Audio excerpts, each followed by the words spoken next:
Hi, this is Jasper, and I'm your new bike buddy.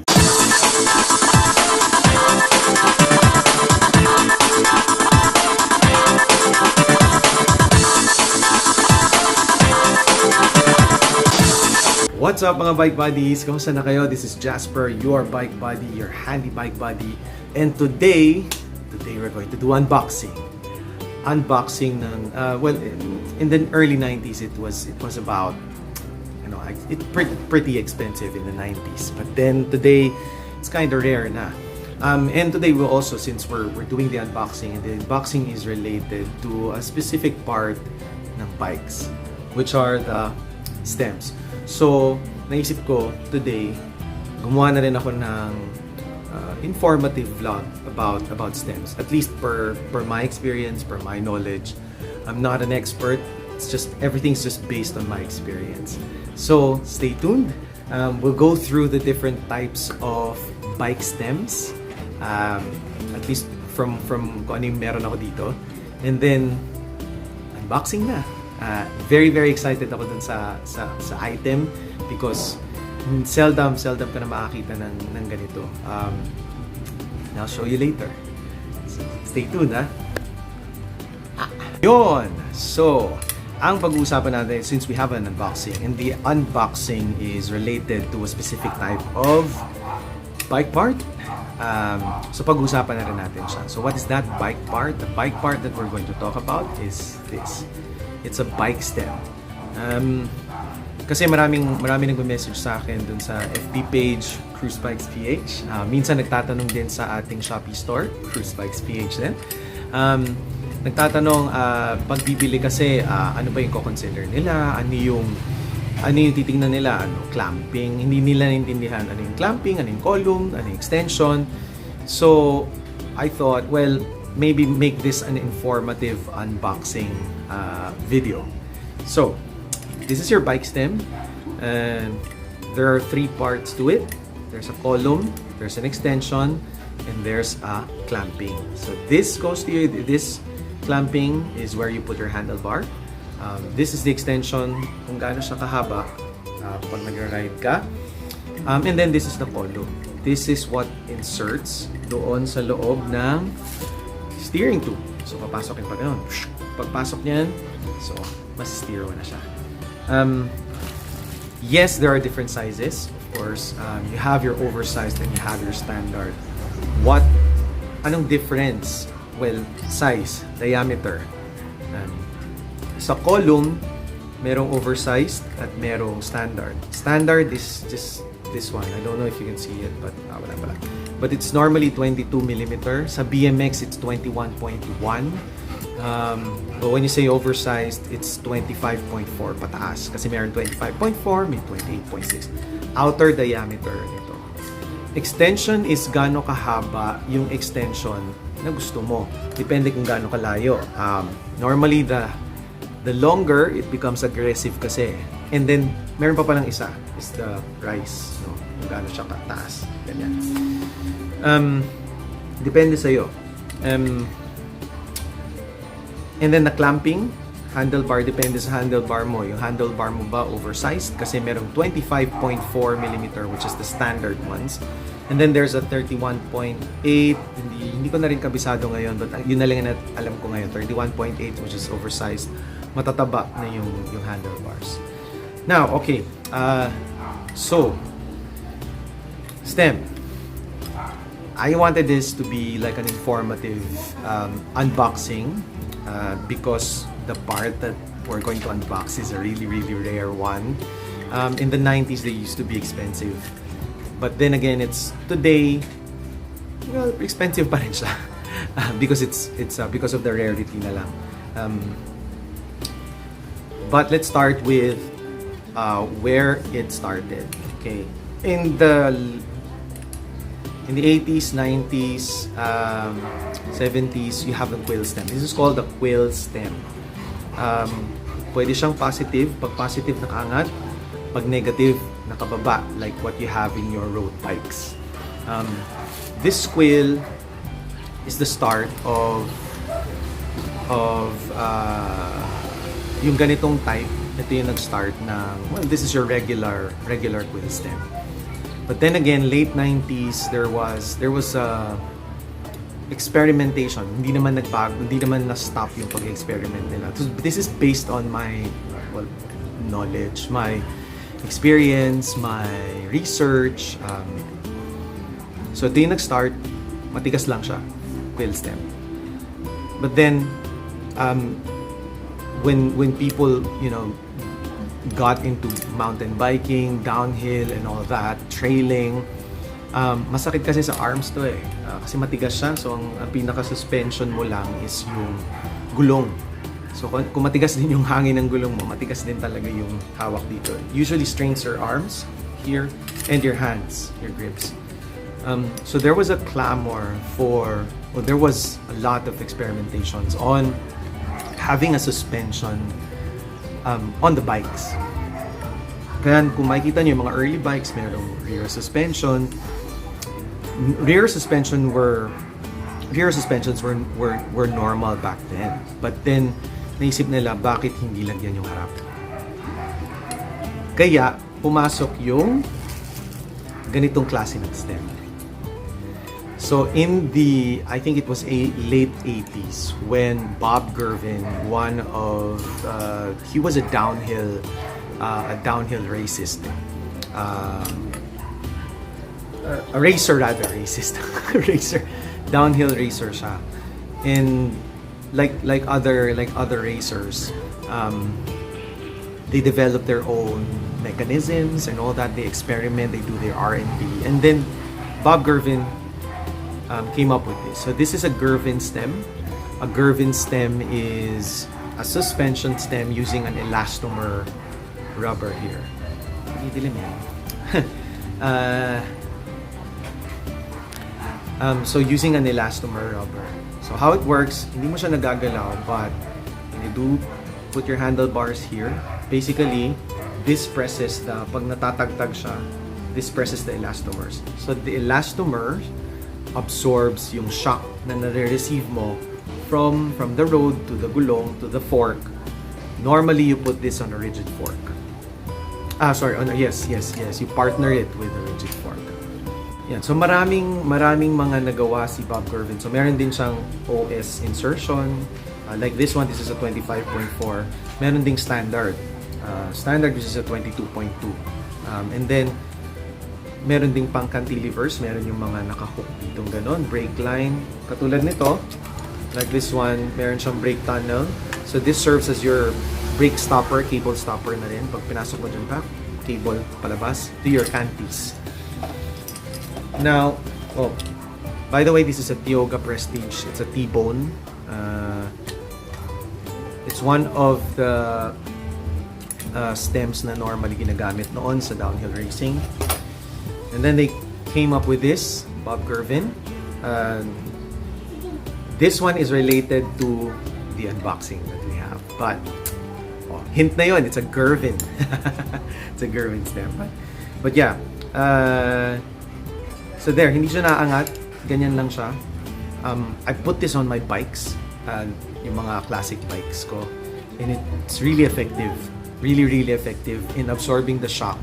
Na ano, kasi una naka-rigid lang ako eh, naka-ganito ako nung una. And then nabitan ko nito, grabe iba yung feeling, wala kang tension sa joints, sa arms, and wala ring masakit sa hands because the elastomer works, it absorbs the shock, right? Okay, from this type of stem, maraming experimentations pa rin, experiment until somebody came up with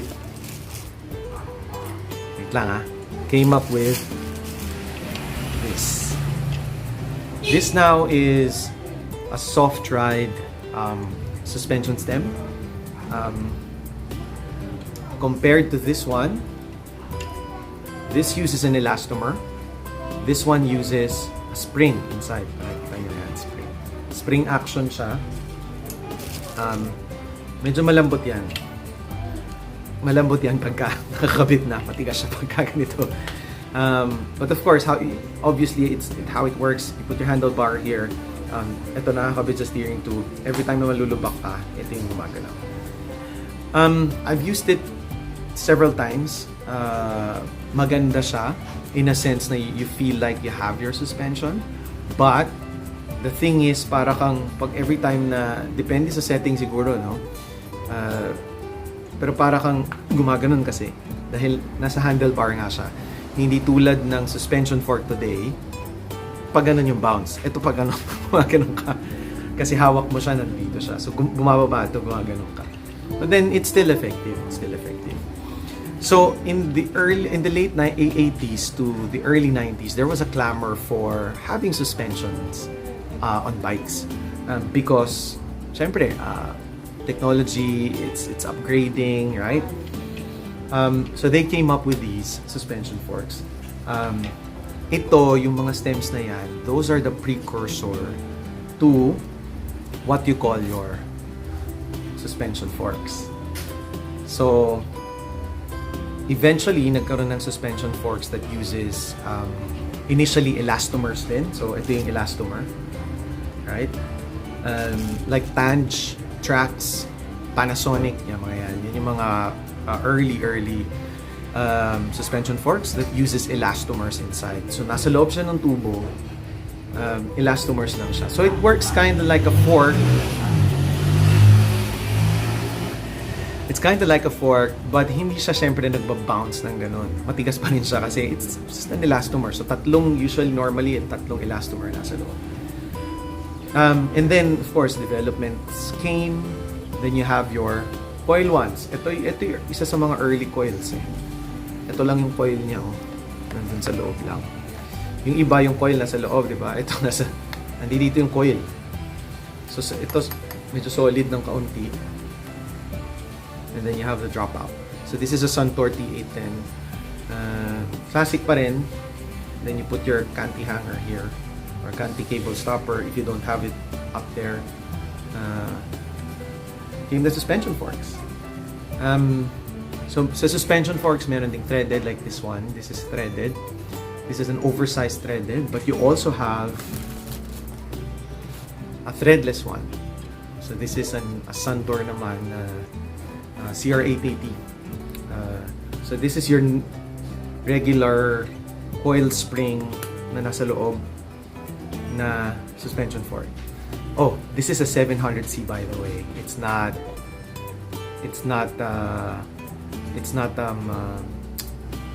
your 26er, regular 26er. It's a 700C. Very rare. Nung makita ko to, sabi ko, I gotta have it. So this will go to my build. Pag-isipan ko pa. So you have two suspension forks. All right. So I hope you learned something from that. No, so from your rigid suspensions, rigid stems, quill stems, to your elastomer stems, and then to your suspension stems with springs, and then to your suspension forks. So eventually, they came up with suspension forks. So threadless. By the way, isa ko pa palang gustong sagutin is anong pinagkaiba ng threadless at saka threaded. Sa threaded, like this one, you need an insert. Okay? You need an insert. So ganitong quill stem ang gagamitin mo. Okay? Sa threadless, ganitong stem ang gamit mo. Like that. Right? So yung fork mo, ito yung threadless stem. So, yan. Papasok siya. And then you have your lock nut here or your cap. Okay, kasi madaming nagtatanong, ano ba yung threadless, ano ba yung threaded, anong gagamitin kong stem sa threadless, anong gagamitin kong stem sa threaded. So hopefully this answers your questions. Alright, now unboxing time. Stay tuned. Alright, unboxing time. This came from course, another country, hindi dito. Again, I told you earlier na this is somewhat related doon sa ating topic for today, which are the stems, because this one is very special. It's a Gervin.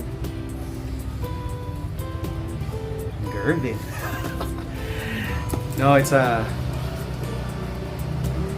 Buksan na lang natin. Wait lang. Wait lang. I'm excited.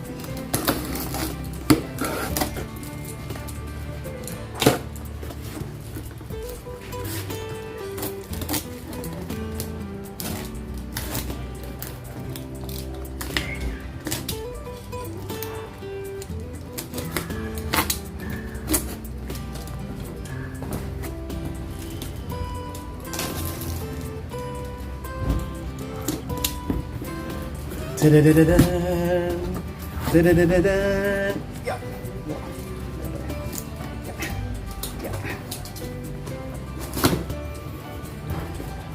Da-da-da-da. May balot pa. May balot pa siya. Da-da-da-da.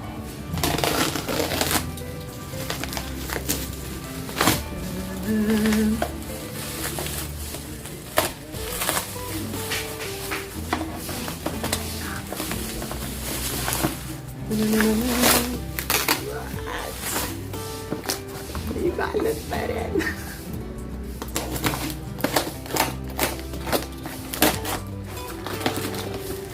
Whoa!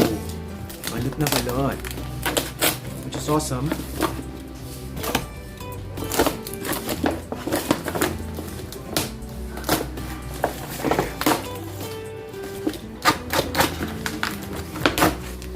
If you follow my page, ito yung pinost ko na mystery box 1. Because meron pang parating. Da-da-da-da-da. It's a fork. Yes. Da-da-da-da-da.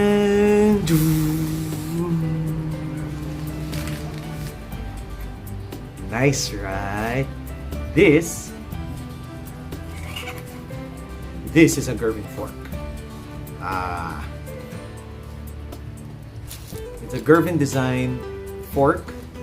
Eventually, kaya ito kung nakikita nyo, tatak niya Nolin na. Because Gervin was bought by Nolin after a few years. But they continued to do some of the products. They continued the product line. So this is a Gervin fork. Suspension fork. So one of the first suspension forks in the early 90s. I think it was around 90. Kasi 80s, ito pa gamit nila. And then, early 90s, 91 or 92, nagkaroon ng ganito. One of the early suspension forks then. So, dito pumapasok yung head tube. So, tatanggalin nyo ito. Papasok mo yung head tube.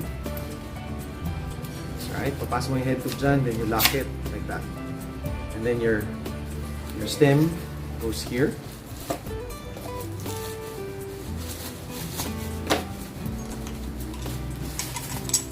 Your stem goes here, like so. And your handlebar. And then, suspension action here. Alright. It's really nice. It has its battle scars. I don't know if I'm going to retain that or the way it looks like this one, or I'll have it restored. We'll see pa because I have to get the original stickers. But this is unboxing part 1. It's really exciting. This is for a build, of course, which is pag-iisipan din natin whether we're going to do this build or we'll keep it for now.